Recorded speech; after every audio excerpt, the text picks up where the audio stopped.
Hi guys, welcome to Model Shed and I'm Matt Wood.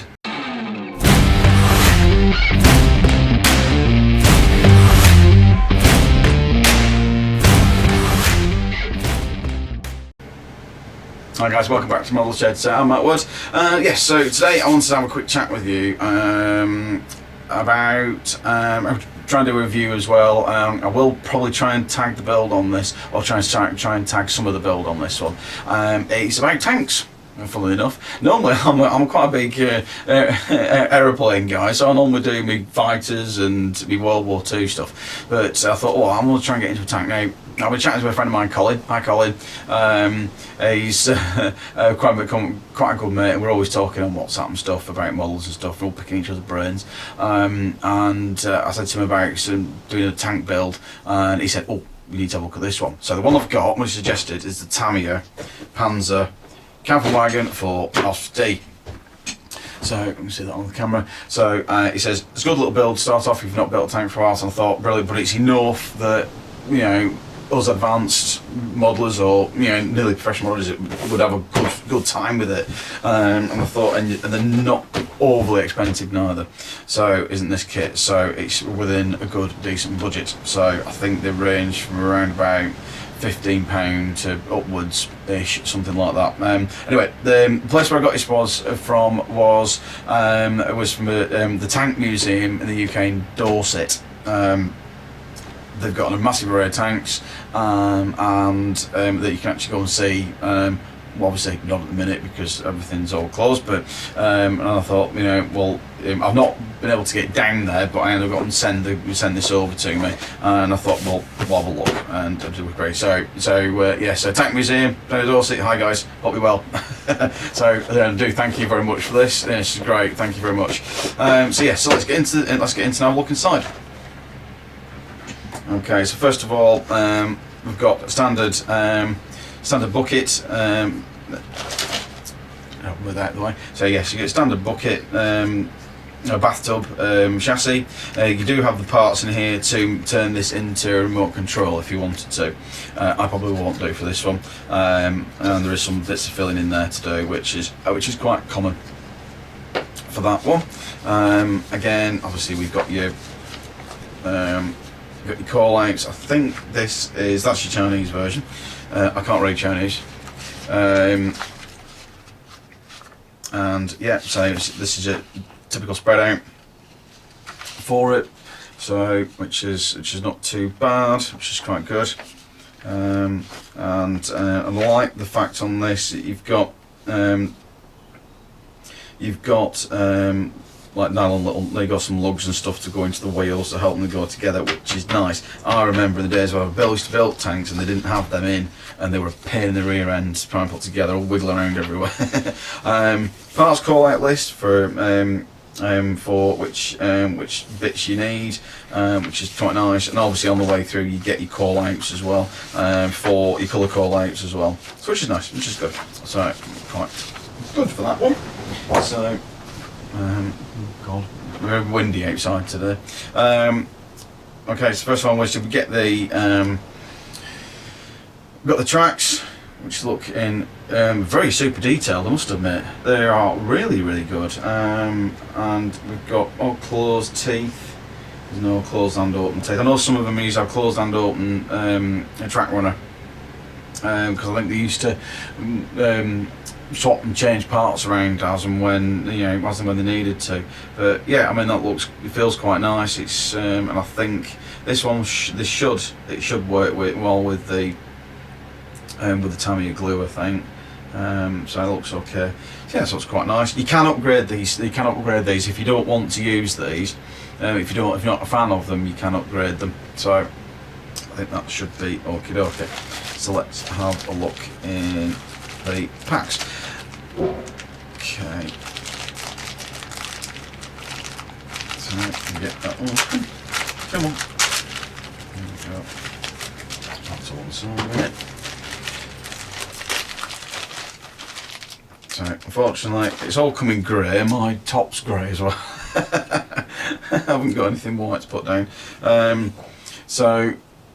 But yeah, so I think to be fair, I think this looks quite good. Just check the camera a minute. Yeah, I think you should be able to see that. Looks okay. Yeah. Sorry, I just checked the camera there then. Yeah, so I think this looks good. Yeah, I'm not very familiar with Tamiya. I'll normally build a lot of the Revel and fix kits usually because I'm a plain guy. Yeah, it looks good. These again, very super detailed, especially on the trucks, on the gears, and yeah, it looks really nice. Decent detail on the tools as well, and the accessories, which looks really good. Again, we've got the main top body. We've got a guy in there, which looks nice. Sorry, you can't see that there. Sorry, yeah, looks pretty good. Again, very little flashing or none, which is okay.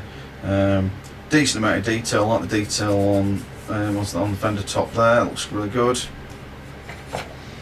And what else have we got in here?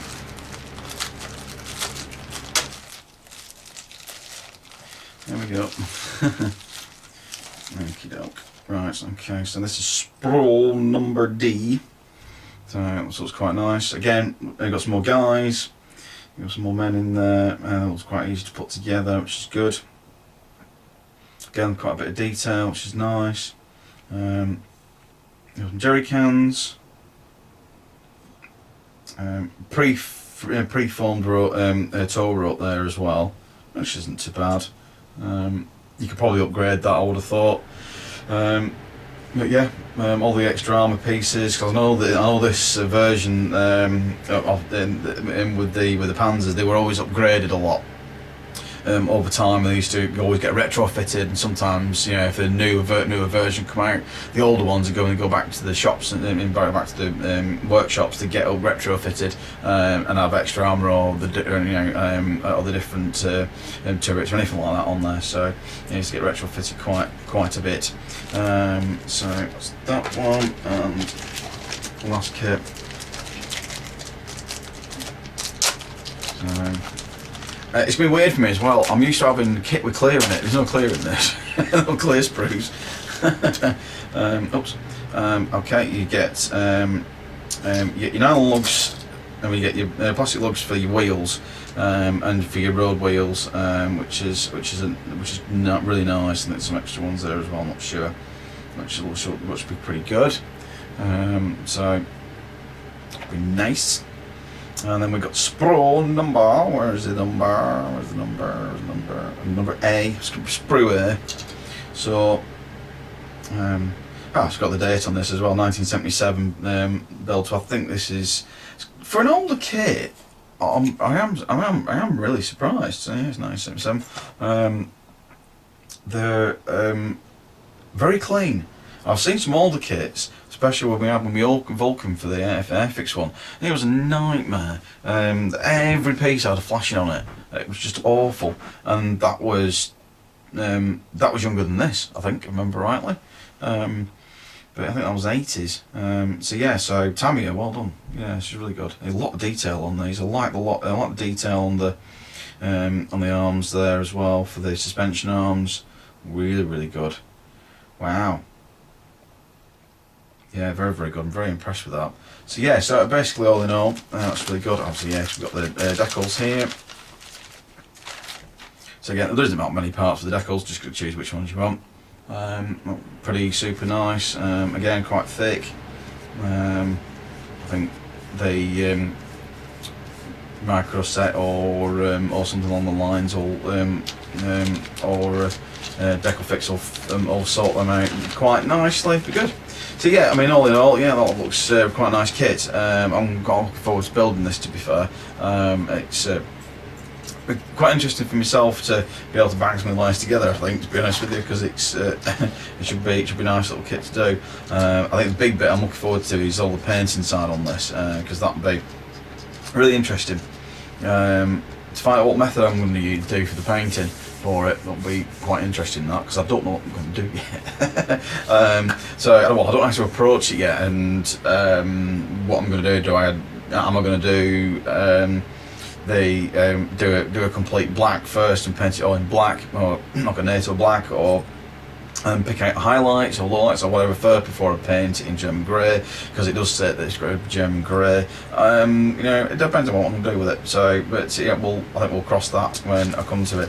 But otherwise, I think it's going to be quite a nice little build. So yeah, so this was baked in there. So yeah, so this was the, if we get the right way around. Yeah, so this was the Panzer Kampfwagen number 4 Ausf.d.